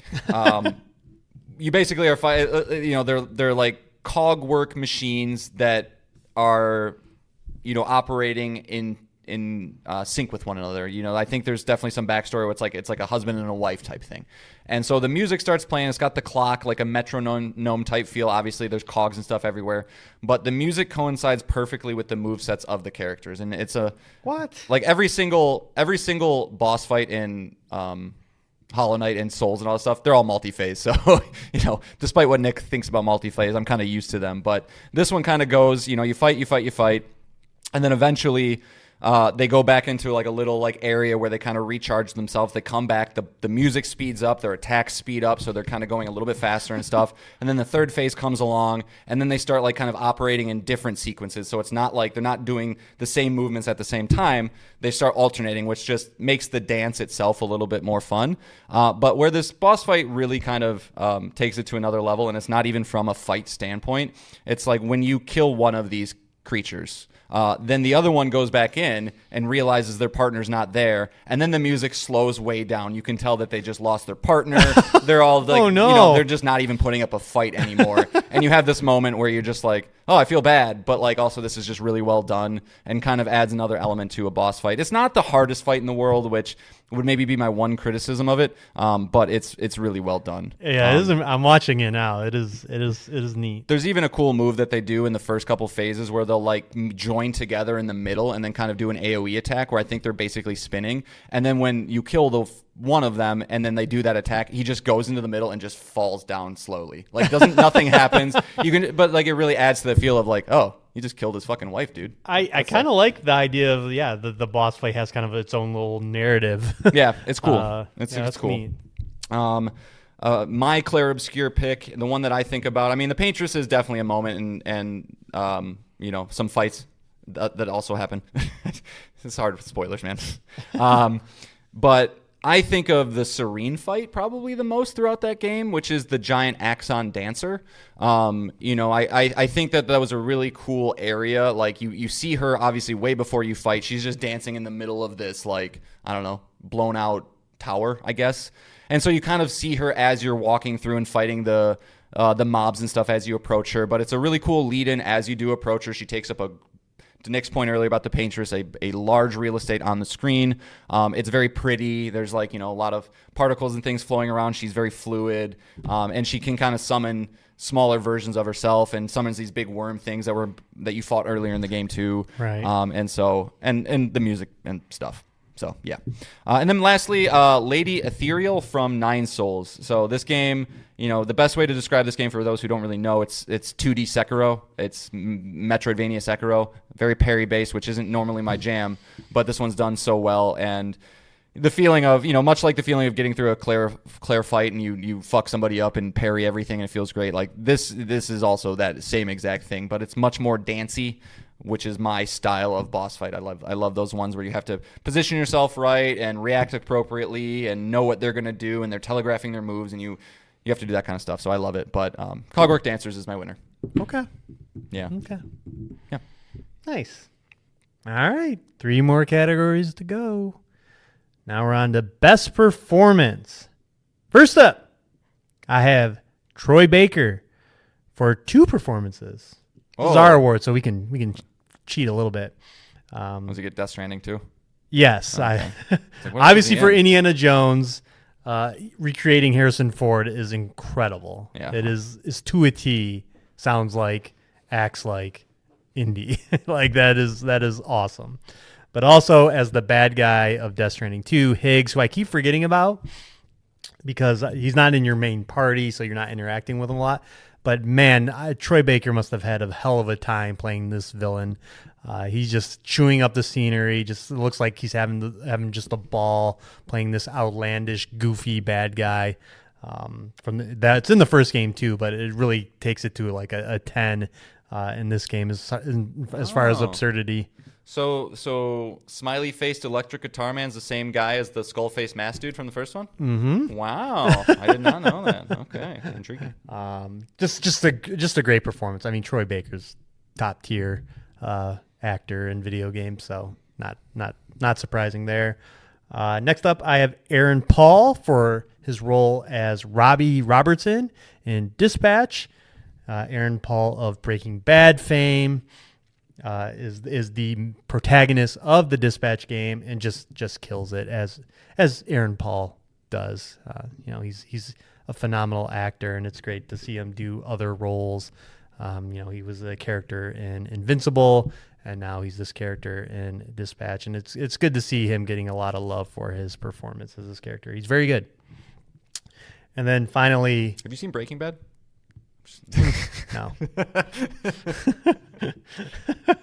And then finally, of course, I have Jennifer English from Expedition 33 as the character Mael. Again, Game Awards winner. Yeah, she won at the Game Awards. No surprise there. I do think it's a little bit of a cheating because the script demanded more emotional range than these other 2 performances. Aaron Paul had some moments, but I do think, and who is getting the sticker is Jennifer English for Mael. It's just,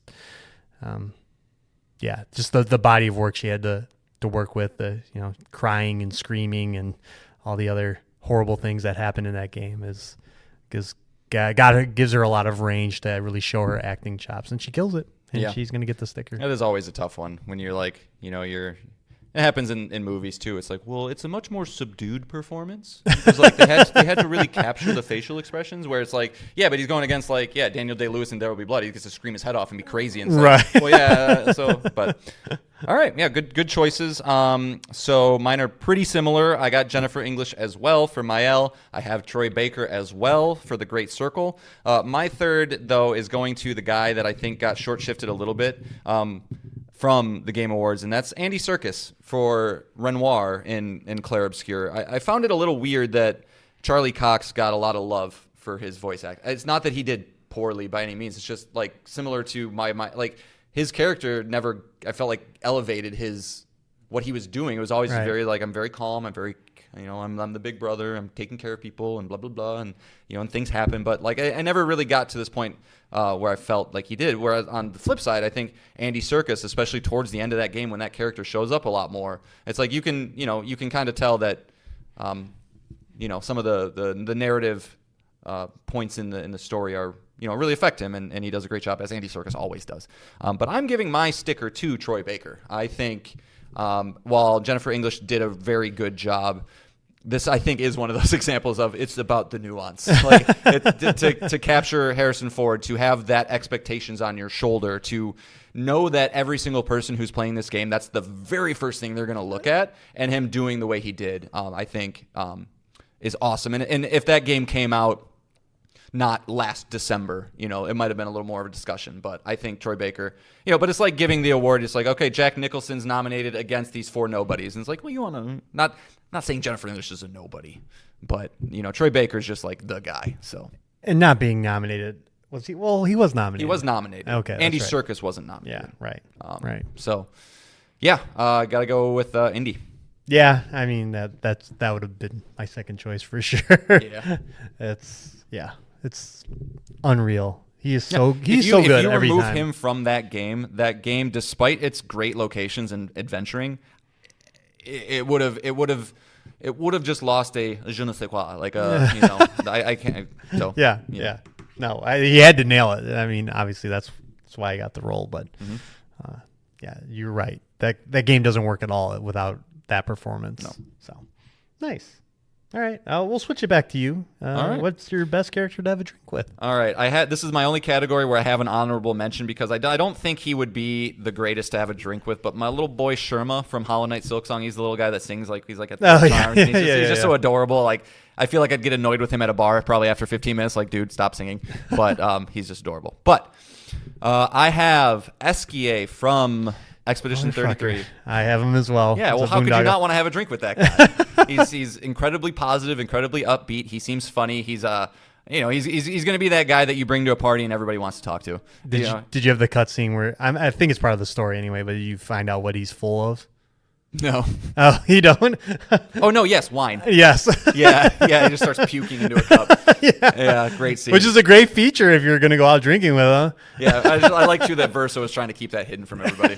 That's pretty good. But Esquier, I also from Claire Obscure Expedition 33, and I'll be a little vulnerable here. I'm a little bit of a horn dog every once in a while, and CL, has that moment with Verso a little bit later in the game where she's like, "Hey, you want to go fool around?" It's like, cool. So I think she'd be a fun person to go fool around with, have a drink or two. She seems down to earth. Seems like that kind of girl that like doesn't take life too seriously and can have fun if you need to, and probably just kind of wants to shoot the shit. Yeah, maybe we'll save this for the Expedition 33 talk when you've beaten it. But yeah, I forgot about the whole relationship, and you get the, you pick who you get to get with, or nobody. But yeah, that was such a underbaked, weird thing. But It was weird when I was like, "Wait, are you saying what I think you're saying?" And she's like, "Come on." I'm like, okay, Yeah. sure. So CL, I think would just be kind of like that. If I'm that single guy going to a bar and trying to meet a chick, she's the kind of chick I would want to meet. Okay. And then Indiana Jones. the boondoggle. Yeah, I want to have a drink with Indiana Jones. I mean, who wouldn't want to have a drink with a charming, well-spoken, handsome man who can tell you endless stories? Right. And I'm a travel nut, and I'm always curious about all that kind of stuff. So, I mean, he also gets my sticky. If you have the opportunity to have a drink with Indiana Jones, and I can only probably say this year, only maybe in 5 years or so when they make a sequel, I'm taking it. I'm taking that opportunity. Yeah. No, you're right. You're right. Sorry, Esquier. Yeah, so I had Indiana Jones and SK on my list, but they didn't get the sticker. Wow. And maybe it speaks to where my head is at right now. But my final character that you didn't mention is Boro from Wanderstop. Again, Wanderstop is a game where your hero is going through I would say like a midlife crisis, basically, and travels into this forest to find a master to make them better. But instead they find Boro, who is this tea maker, which is great for having to drink with, but also Boro kind of walks them through their thoughts, their mental health, get you on the right path, just says the right things to get you going and get you out of what is very clearly a mental block affecting the protagonist of that game. And yeah, I appreciate that. And Good I could use a Boro in my life. Need a Boro? Yeah. Yeah. He's basically a therapist. Not me, man. Not me. And he's going to get the sticker from me. So Good. All right. Wanderstop, getting a little love. Yeah. I'm glad I got to include him. All right. The big one. Yeah, here we are. We made it. Game of the year. All right. I'll go first because we know what it is. Yeah. What are the other two? Right. So, when this was hard. It was only 4 games that I was thinking about, really. And I just want to make sure it's understood that this is John's favorite games of the year. This isn't the best 3 games I've played this year. So, Claire Obscure is not one of them. which I know is gonna You're not going to bring out a mob. I know, but I think a lot of people are just like, wait, really? Especially when especially when 1,000 Times Resist is. Okay. So it's Fair enough. Again, when I think back on the year and the games that stick with me, and there's probably going to be some recency bias that there I was always is gonna with say. stuff. So might fall back a little bit, but I don't think I could sit with myself this year if I didn't have that in the top 3. And I ranked these ones, so that is my number 3 game of this year. It just was. It's gonna land for people, or it's not gonna land for people. I tend to be a little more heady, a little more weird, a little more philosophical with the stories I want, as opposed to some just straightforward narrative where they're giving you every beat along the way. It's kind of the reason I don't like a lot of the contemporary movies of the Fast and the Furiouses and the Marvel stuff. Gets a little tired because it's all right, this is it, and here it is. And so, Thousand X Resist was awesome.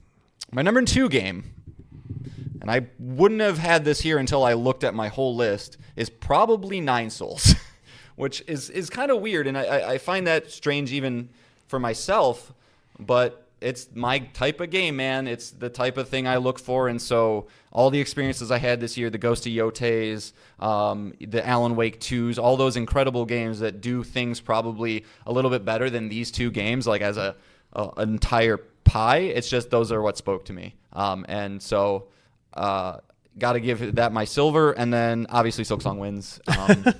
It's I'm happy for you. It's the game it's the type of game I want to play every chance I get. So it's a pretty easy winner for me this year. It wasn't even a competition. No, and I mean, like I said, I'm happy for you because most anticipated game comes out and is everything you ever wanted. That's you'll get it next year, Nate. Yeah. Well, you'll get it twice next year. I hope a few times. All right. Yeah. But I'm happy for you, and obviously well deserved, Team Cherry. All right, my 3 games. I have Clair Obscur Expedition 33. Again, there's no science. I wish I had a science to how I choose these games. I really don't. It's just feel. Yeah, it is a feel. It's these games are either hitting the right dopamine in my brain. They're just firing on all cylinders. But yeah, Expedition 33 doesn't need that caveat. It's the Game of the Year winner, but very good. Again, ever since it's revealed, we've hyped it up, and again, just like Silksong, just delivered. It was everything everybody wanted when they saw that flashy trailer over a year ago, and it had a hell of a year. Not much more needs to be said. Number 2, I have, shockingly enough, Death Stranding 2 on the beach. Who would have thought this year I had not played Death Stranding at all? I hadn't completed it. And I completed Death Stranding 1 and then went into Death Stranding 2 and loved it. Yeah, it's probably the game that has the most lore on this show. Yeah. Weirdly enough. Yeah, I mean, our first year of the show, we dogged because we both tried to play Death Stranding and just couldn't get over whatever hump it was through the friction to see that game through. But I did it this year in anticipation because Death Stranding 2 looks so fucking good. And I'm glad that I did because Death Stranding 2 is an incredible video game. Again, if you're a fan of Metal Gear, this is where it's at. This is the sequel to the Phantom Pain that we wanted. All the gadgets and whistles are there, just not a lot of the Patriots and all the other side baggage that came with Metal Gear. This has its own baggage, but it's not that baggage. And yeah, just incredibly satisfying to navigate a path through mountains and terrain and through storms and wildfires and all that, and get to your destination and have a crazy array of tools to do it. It's addicting. I just think my one negative is that the resources get out of hand in the later game where I just couldn't do it. I'm not going to grind hours to build a road in that game where I was able to just do it through naturally playing the game up until the last fourth of that game. So, but incredible. Cool. Really good game. And so what's number 1, John? I don't know, man. I thought Indiana Jones would have been nominated, but I don't think you would have it at number 1. It is number 1. It is number 1. It is Wow. my number 1 game in my game of the year. Wow. Okay. I mean, obviously all 3 games are surprises. I don't think they were even. I think Claire was on our radar. I think you had Indiana Jones on your most anticipated list this year, but who would have thought Yeah. that Machine Games would tackle Indiana Jones this good and be such an amazing game to where I just wanted to play it and play it and play it and play it. Just incredible. We didn't want to get all 755 notes or whatever in that game. No, not enough. Unfortunate platinum. Yeah, and it is out without its flaws, but again, that feeling Yeah. that you get ever so often, that I'm sure we're all looking for, Julio's looking for, John's looking for, just get addicted to a video game. We're all been playing games for so long that it doesn't happen all the time, but when it does, it feels fucking fantastic. And Indiana Jones is that game. Yeah. Now, it's dependent on your love of the franchise, but I do think the game is the best Indiana Jones property since those original 3 movies. Oh, easily. Yeah, yeah, easily. And that is meaning a lot. So, Machine Games, congratulations. You get my game of the year. 497 journal notes. 497. Man, so Yeah. many. All to your point earlier, just don't worry about trophies. For sure. Get out Yeah, of it yeah. if you can. Yeah. Stay away. But that was a no-brainer when I started this list entirely. I knew Indiana Jones was it. Had a decent amount of stickers. Decent Yeah. amount of stickers. Got 2 from me, 2 from you, I think. Yeah, I think Who won your person to drink with? Oh, Boro. Boro. Right. Okay, never mind. So he didn't win that one, but who would have thought? Even when this game was on Xbox, it's like not even on my radar. I didn't even care. Yeah. And then even when it got an 87, you're like, yeah, I don't know about that. right. Thankfully, a friend let me borrow it, and I think I told you pretty early on it was something special. Yeah. It's still in my brain, and I'm waiting for someone to tell me that the DLC is good, but it doesn't look that good. So If you were to tweak anything about it for the sequel, it's combat 100%. What would you want I them- avoided that like the plague. yeah, like do you want to like how do you? Yeah, this is a conversation for a different podcast. We don't have to do this at the end of our game of the year, but yeah, make that better somehow. But good choices, man. All right, yeah, And I think- and a lot of differences between us this year. I mean, not that every year is we have different gaming tastes, which I think is part of the reason why our show works. But like when Ragnarok came out, it's like, all right, you got Ragnarok, yeah, I got Ragnarok. You just kind of have that. So this year was a little different, which was cool. Yeah, and I think just as we're catching up, like we're catching up on games. A lot of older games used to fill this spot, Cyberpunk and Persona 5 and Elden Ring, not the year it came out, for you. Yeah. That we're catching up, and games that came out this year were the winners. My backlog is not too robust right now, which is like Disco Elysium, Right. like stuff, some that kind of stuff. But Nice. That's it. there it is. So long, 2025. Yep. If you got nothing to say, we can talk about our next episode. Yeah, let's do it. All right. So long, 2025. Next week, hello, 2026. It'll be our 2026 preview episode. We're going to make some more predictions. We're going to talk about our predictions from 2025. We're going to talk about our most anticipated games. There's going to be a lot of retread because game delays will put Hades 2, Grand Theft Auto, and forget the other game that got delayed out this year. But Out of last year? Or Yeah. Right, sorry. I don't know. I don't know. Judas. Oh, Judas was another one. Yeah. And I also had Mixtape, which didn't make it this year. Oh yeah. So there's quite a few things to talk about. So, and I don't know, John, does 2026 look like a decent year? Yeah, man. Yeah. There's some stuff to play. The 6th year of the Xbox and PlayStation consoles this generation, they're gonna hit. I'm just hoping for Intergalactic. That's all. That's like my big one. Not likely. I know. That's my You only get Saros and Wolverine. I know. But I mean, you'll probably see Intergalactic. That's fine. something. Yep, that's fine. But that'll be it. We'll just do a giant 2026 preview. Maybe sprinkle in some games. Maybe we'll talk Claire. I mean, I probably should. Yeah, keep that. Probably next week should probably talk about my Claire at least. Sure. I won't be super long with it. So he says. So he says. It's no 1,000 time Yeah, resist. this isn't a like a $10,000 budget indie title. All right. Well, that's it. We thank you for listening. We love you for listening to us. If you listen to us all of 2025, we love you so much. We appreciate you going on this journey and listening to two idiots talk about video games all the time. But we'll see you next year. Yeah. New Year's resolution, Nick? What do you got? Maybe we'll talk about that next episode. I don't know. That'd be a good icebreaker, good opener. Yeah.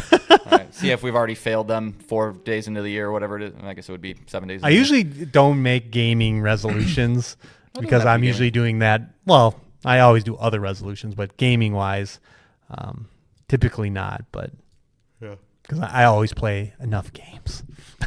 Really got to try and just. I was going to make a really dark joke, and I'm not going to because then it's going to be on the internet.